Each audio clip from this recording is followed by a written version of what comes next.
Etkö sä Iida ota mitään? Muistotilaisuudessa sä saat sitten syödä kunnolla, mutta siihen on monta tuntia aikaa. Nyt jaksais mut syössyttää koko ajan. Onko muuten kertonut sitä tosi juttua papista, joka meni väärin hautajaisiin erehdyksessä? Me voitais varmaan alkaa lähteä. Anteeksi. Sun töistä. Mäkelä? No nyt ei kyllä käy, mä oon just...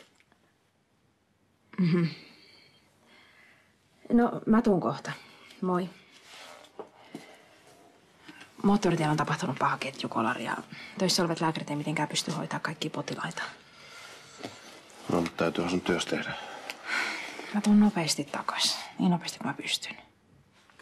Koita pärjätä.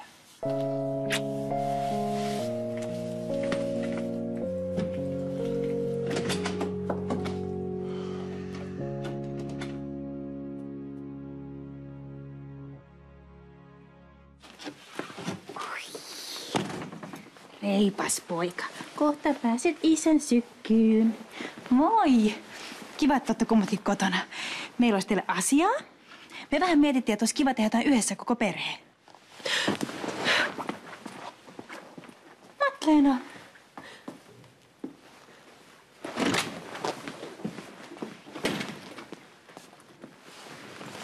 Oliko Matleena itkenyt?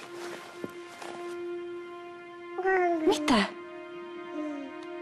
Mitä on tapahtunut? Nyt kerrot kaiken. No, mä vähän kyselin siitä kirjeestä.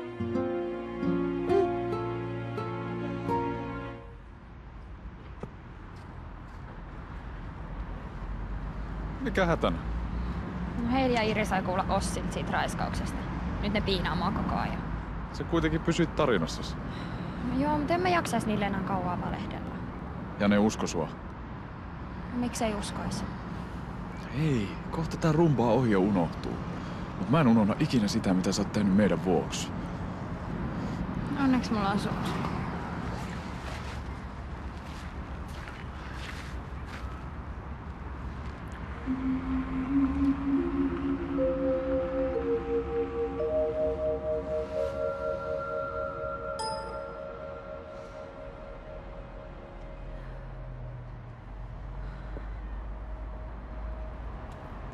Mä oon syntynyt huijariksi. Ei tällaisia kiksejä saa koskaan salilta. Susta tuntuu nyt hyvältä, mutta pidemmän päälle epärehellisyys ei kannata. Usko mua. Mä en ois ikinä voinut kuvitella, että toisten tilien tyhjentäminen olisi näin helppoa.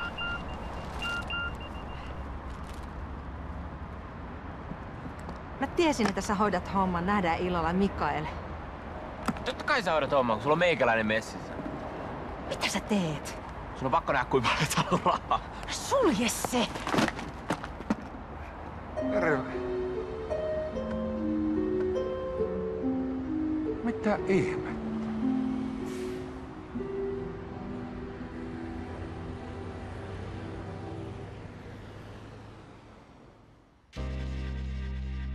Hei, sori kun mä olin aamulla niin vaikeena. No mut nyt sulla on sit ainakin parempi fiilis vai?